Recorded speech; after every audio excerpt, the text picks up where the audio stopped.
Hello, I'm Mary Parks. While we use many words to describe the American spirit, such as commitment, perseverance, resilience, generosity, and passion, the truth is the American spirit at its best is the feeling we get when we see it in action or share in the experience of learning how we help each other. Our goal with this program is to bring you the inspiring stories we've found that demonstrate the American spirit, or better put, that have found us. You see, the American spirit takes place all around us. We want to help you connect with the individuals and organizations that are busy every day making an impact, solving problems, and meeting needs. I'll be your guide on this incredible journey, so pull up your chair, relax, and prepare to be inspired. Horses and humans have been interacting for years. This is Candy, a Palomino. This thoroughbred is Dodie, adopted after the San Diego fires. And then there is Diesel, a quarter draft horse, whose special skills include equine-assisted therapy for people. Queen of Hearts Therapeutic Riding Center has been operating since 2000. It's a nonprofit organization in Jurupa Valley, California, roughly 60 miles east of Los Angeles. Queen of Hearts is a full-time equestrian center for people with physical or mental challenges, or those who are simply working through life-changing events. Brandon Morales is 11 years old and has cerebral palsy. With the assistance of his father and an electric lift, Brandon is about to begin equine-assisted therapy. But this is no ordinary riding lesson. It's an exercise Brandon's parents believe allows him to relax, develop muscle tone, coordination, confidence, and perhaps most importantly, well-being. Okay, hands out to the side, palms up, twist towards the outside to your left. Brandon is working with one of his favorite horses, Holly. He began therapeutic riding when he was 6. It's believed the rhythmical gait of a horse acts to move the rider's pelvis in the same rotation and side-to-side movement that occurs when walking. The therapy is to encourage Brandon's motion and mobility. We work with people with mental disabilities, autism. People with autism have a really good connection with horses. And what it does is that as you're sitting on the horse, it's not just a pony ride, even if they're walking around. Like some of them, like Brandon, needs to get his legs stretched down, but he's also having the stimulation going up and down his spine, and it's building oxytocin in his hips, his pelvic muscles, and shooting that up through his brain. We're working both sides of the brain, so that way it helps with coordination, memory. We do memory tasks, task sequencing. Okay, right hand up, cross over, touch the withers, give a scratchy. And up, and reach back, touch your hips, give a scratchy.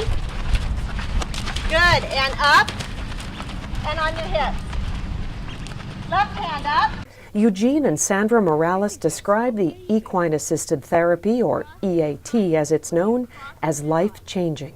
The biggest thing that we saw with Brandon coming here was that at first his posture was real bad and not being able to control his balance and everything. So we brought him to Robin, and going on the horse has helped his posture, helped him be able to keep his balance, and just his mobility. All the different exercises that she did was very good to help my son. And matter of fact, we went and actually stopped a year, because there was all kinds of different therapy we were doing, and we were wondering, well, what's really happening? Is something happening? So we took 1 year off, and then when we brought him back, we saw a great difference. His posture was bad, his balance was off, his mobility was not as good as it was.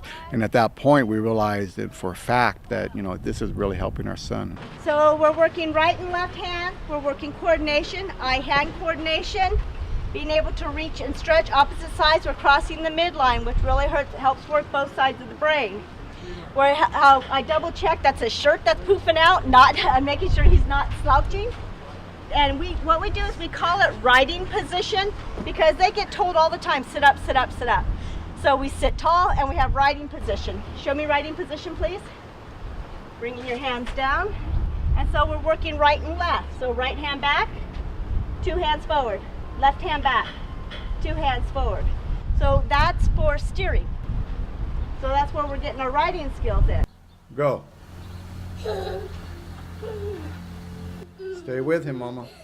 This is Brandon walking on his own after just a few sessions of therapeutic riding at Queen of Hearts. If he stays too long in one position, too, not being able to get the posture, or when we get him up, he because of cerebral palsy, he has what's called spasticity, so everything gets tighter. And then the longer he's like that, and when he goes to get up, he's in more pain, and it's really sad to watch my son have to go through that.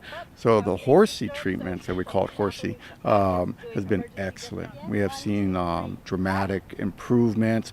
Not just because we're excited about it, but we actually said, let's find out if this is real.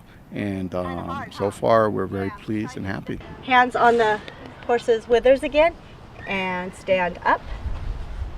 Up, up, up, up, up. So use the ball of your hand. There you go. Yeah, so you're not grabbing his booty. Up, up, up, up, up. Up, up, up, up, up. You did it. You got it. Good. And down. Well done. That was Gotta grab your booty. We don't grab booties here. All right, put your hand up here again. I would recommend it even if you don't have a medical situation. I think it's great for any student to be able to do this. It's awesome. It's great. Well, one of the great things that we really liked about what Robin does, she's very knowledgeable about how to treat our son's symptoms while interacting on the horse. But the other side is that she cares very much about, is he learning how to ride a horse? Is he able to just go and be in a parade? He's been in a parade before with her. We've taken him out and walked around the streets with him. So all this has really built his self-esteem up, and it's just very nice to be able to have this access to this therapy, and it's very hard to find. Equine therapy has been around since the 1960s. Horses have the ability to respond and give feedback to a groomer or rider's behavior, and often mirror their emotions, making it easy for patients to establish a connection with the horse. Well, they all have their independent characteristics. They're all crazy. They all love to play. And a lot of people think something like this, oh my gosh, he's using his mouth. And I mean, if you do it right and you play with them, like right now he's licking the salt off my hand, but he's keeping his teeth closed. Now, if he was mouthy to where he was being rude, he knows the difference. Just like we know that if we bite somebody too hard, we're going to hurt him. He knows that too. He doesn't want to hurt us. Well, hello. They like they like their job. If they didn't like their job, then we couldn't use them. So some days they have good days and bad days, just like we do. And some days they might, because these are horses that have been through a lot in their lives. We have a retired barrel racer who has arthritis. He's a trail horse. He has arthritis in his legs. We have another horse who has been, he was involved in the San Diego fires, and he's going through PTS right now. So some of these horses, this is their last chance. I mean, they now serve a bigger purpose. Yes, and I believe they know it. And if they didn't like doing it, again, it wouldn't work. Good girl. Yes, you are.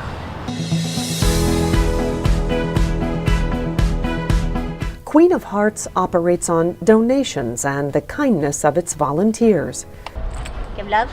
Love, love, love. Can I have love? You gonna give me love? Yes? No? I love you. Selena is a high school student who started volunteering at the ranch just to be near the horses, like Holly. She grooms them, feeds them, fills their water bowls, and cleans the stables. It's a safe and structured environment with volunteer training that is constantly ongoing. And even the way the horses are groomed is part of the overall therapy here.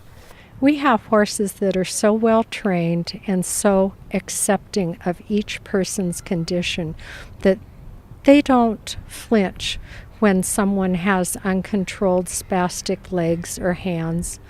Other horses might bolt or take that as the signal to go or jump, but our horses are well trained and patient, and they are our equine therapist partners to help that person feel happy and excited to be outside with an unduplicated form of therapy that makes them feel alive and joyous. Queen of Hearts also operates the Equine Service for Heroes program, specifically designed to work with the needs of wounded veterans.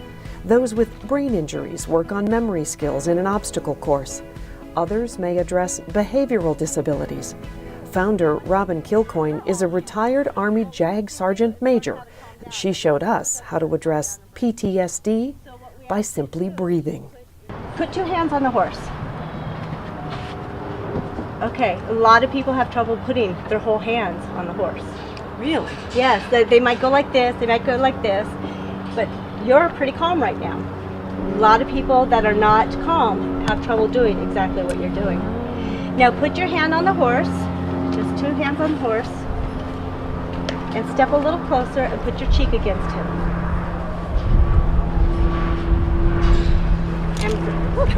And he's got flies.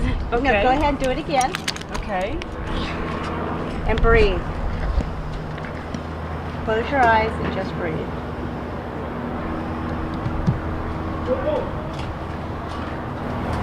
It's helping both of us. Mm-hmm.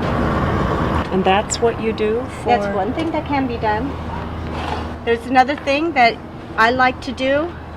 I don't like to do it with glasses on, because if I do and they accidentally move their head trying to hit a fly or something, they might, hit my glasses. But I like to put my face next to theirs and just breathe. I love their breath. Kilcoyne holds a master's degree in education and is a certified equine specialist in mental health and learning, as well as a certified therapeutic riding instructor. She and her staff are currently working to advance Queen of Hearts services for the autism community. I like to say that we have everyday miracles, that if people could see what happened here, Mary, with the way that clients come in, and when I say clients, I mean the riders. Sometimes they don't walk well, sometimes they don't articulate. There's one little girl who just squeals and flaps her arms. Her mother says that as they get closer and she recognizes the streets, she gets so excited because she knows she's going to ride. The mother said that the other children have soccer and they have baseball, but riding is for this daughter alone. Lucy may be the smallest horse on the Queen of Hearts ranch, but she certainly has one of the biggest jobs. Little Lucy is used for equine-assisted psychotherapy, a collaboration with mental health professionals for sessions with young children, especially those who also may have a physical disability. Equine-assisted therapy is not intended to replace more commonly used treatments, but rather to complement them. The mission of Queen of Hearts is to improve the lives of children, adults, and veterans with disabilities through therapeutic riding. What we do is give hope to a family to take that child or that adult as he or she is, to look at what are the capabilities, what are the needs, and what can we do and our horse partners to help that person become whole, to have a happier new normal, and to be excited about waking up in the morning. Queen of Hearts Therapeutic Riding Center, making a difference in the lives of others. That's the American spirit.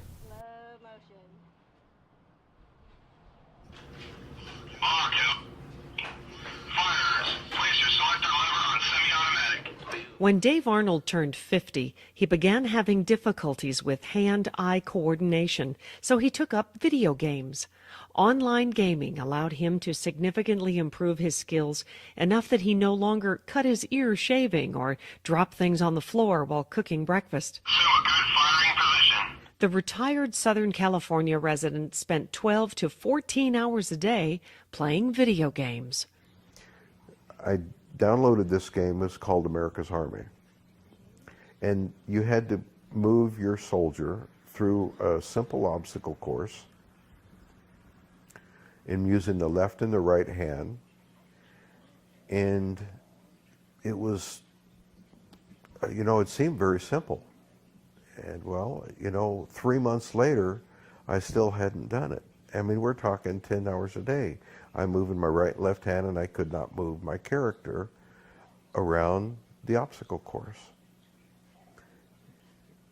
Once I finally passed the test and was able to play, I made a connection through a Christian online gaming group and played with them 10, 12, 14 hours a day. Arnold had worked in the banking industry for many years. His job was to repair everything from typewriters to computers. He had fixed things his whole life. But suddenly, the one thing he couldn't fix was himself. When I was at the bank, I would have a lot of business meetings down in San Francisco with our vendors and business partners. And I would come out of the meeting and just have no clue as to where I was. Kind of a brain fog of sorts, It was a right? complete brain fog. It was like a time lapse as I would walk out, and I didn't know where I had been. I didn't know why I was there. Soon there were daily muscle spasms or Charlie horses in both legs, and an MRI revealed lesions on his brain. Arnold was diagnosed with multiple sclerosis, MS.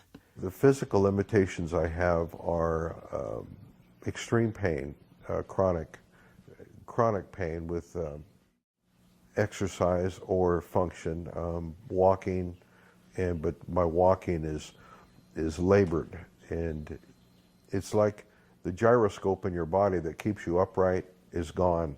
So it's a walking is you get a lot of fatigue from it because it's like having a tightrope everywhere you go, because your central nervous system and the wiring that goes to every part of your body, from your thoughts to your eyes, is all controlled by nerves. The disease attacks the myelin in those wires and dissolves the coating. So when the wires touch each other, it's kind of like getting a short in your car. It's intermittent. It'll either work or it won't work. Sometimes it completely shorts out, it cuts the communication off. That's why you'll have some days will be good, some days will be bad. You'll never know how they go. Some people will wake up legally blind. And that happened to me. I didn't wake up legally blind, but I woke up one day, I had 20/20 vision, and I couldn't see properly. When you have an exacerbation or an attack, it feels like you're sitting in boiling water, and you're just, the pain is just excruciating, and then the cramping, and you start stuttering, and because everything just starts going awry on you, and you can't find any relief. Sometimes you can't sleep. Those bouts meant 4 to 5 days in the hospital and heavy doses of steroids. And what happens with relapsing remitting, which is a form of MS that I have, you have your first attack, and it can be pretty substantial. And then anywhere from 7 to 10 years, or maybe a little longer, it will come back full force and create more disability for you, and that's what happened to me. The hand-eye coordination of playing video games helped, at least for a while anyway. I've made a lot of friends with getting, it's kind of like God's way of making this happen, but I've met a lot of people and helped a lot of people. A lot of people have helped me understanding how to deal with this disease, how to get fixed. But I've lost some friends that couldn't take it. I mean, this disease, because of the depression, is one of the highest suicide rates of all the autoimmune disorders, because of the way that it affects the brain and the depression that it's caused. And I've lost 2 friends to suicide. Have you ever contemplated suicide because of your disease? A couple times myself. The pain has gotten so bad, and when you think about the prognosis, 80% of people move into primary progressive. And if you've ever seen the video of Annette Funicello, you understand what this disease can really do to you. Arnold connected with a physicist who told him about a $40,000 treatment involving stem cell replacement, which he believed could be his answer to avoiding blindness or the ability to walk. By taking your stem cells out and treating the existing marrow with chemotherapy and radiating the stem cells and purifying them of the disease, Once they put the stem cells back in and you were able to get your T cells and all your levels back up and get your immune system back, they found that the disease decided it wasn't going to progress anymore. So basically we'll put the brakes on the disease progressing. But Arnold was making headway with the video game therapy, steroids, and a positive attitude. Then disaster struck. The setback was emotionally draining. Out of the blue, one day I wake up and I had an attack. And that attack set me back. Disability-wise, it set me back about 4 years. So all that progress that I had made to come back was wiped out in that single exacerbation. So needless to say, I was depressed again. Okay, what will going to Russia do for you? How is that giving you hope? This,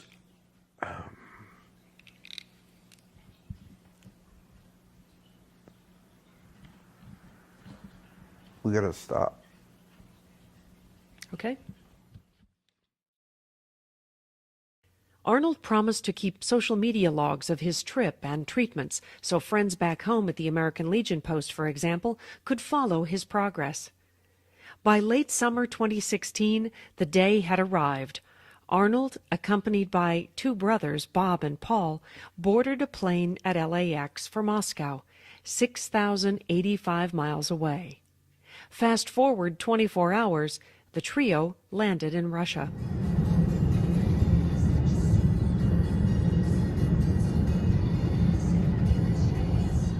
The drive through Moscow on that drizzly, rainy morning was filled with nervous anticipation. The sights, though beautiful, would take Arnold's mind off what was about to occur in the hospital. That's beautiful. Look at that, Bob. Beautiful. Their destination, the A.A. Maximov Hospital. Okay, we just arrived at the hospital with David. Arnold used a walker to steady his steps. Hospital staff greeted the brothers, and after a few handshakes, the medical leg of this incredible journey was about to get underway. Okay, we're in Russia, Moscow. Hoorah! Hoorah!